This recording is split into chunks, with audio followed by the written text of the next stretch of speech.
ഓരോ ദേവതകൾക്കും വ്യത്യസ്ത തരത്തിലുള്ള പുഷ്പങ്ങളും നിവേദ്യങ്ങളും ഉണ്ട്. ഭഗവാൻ ഗണപതിക്ക് കറുകപ്പുല്ല് നിവേദ്യമായി സമർപ്പിക്കുന്നത് മോദകം, ഒറ്റയപ്പം. ഫലം വിഘ്നനാശനം, വിദ്യാവിജയം. സരസ്വതി ദേവിക്ക് വെള്ളത്താമര നിവേദ്യമായി ത്രിമധുരം, പഴം. ഫലം വിദ്യാവിജയം. ഭഗവാൻ സുബ്രഹ്മണ്യന് ചുവന്ന പൂക്കൾ, അരളിപ്പൂ, ചെമ്പകം, തെറ്റി നിവേദ്യം ആയി പഞ്ചാമൃതം, പാലഭിഷേകം. ഫലം ആരോഗ്യം, ശത്രുനാശം. ദുർഗാദേവിക്ക് ചുവന്ന പൂക്കൾ, കുങ്കുമപ്പൂവ് നിവേദ്യം ആയി പായസം, പഴം. ഫലം ഐശ്വര്യം, ദാമ്പത്യ സൗഖ്യം. കാളി ദേവിക്ക് ചെമ്പരത്തി, തെറ്റി നിവേദ്യം ആയി ശർക്കര പായസം, ഫലം ശത്രുനാശം. ധർമ്മശാസ്താവിന് തെറ്റി നിവേദ്യം ആയി അരവണ, അപ്പം.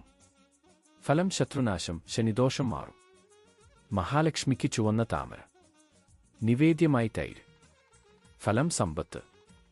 നാഗദേവതകൾക്ക് മഞ്ഞ പുഷ്പം നിവേദ്യമായി പാൽ, ഫലം രാഹുർദോഷം മാറും, കുടുംബദോഷ നിവാരണം. മഹാവിഷ്ണുവിന് തുളസി, താമരപ്പൂ നിവേദ്യമായി കദളിപ്പഴം, പാൽപായസം. ഫലം ദാമ്പത്യ വിജയം, ദുഃഖനാശനം, സന്താനലാഭം, ശത്രുദോഷം മാറും. ഭഗവാൻ ശിവൻ എരുക്ക്, കൂളമാല നിവേദ്യം ആയി പാൽ, പഞ്ചാമൃതം, പായസം. ഫലം ദുഃഖനിവാരണം, ആരോഗ്യം, ശത്രുനാശം.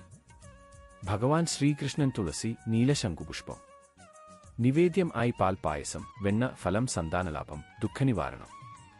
ഭഗവാൻ നരസിംഹമൂർത്തിക്ക് ചുവന്ന തെറ്റി നിവേദ്യമായി പാൽ, പായസം, പാനകം.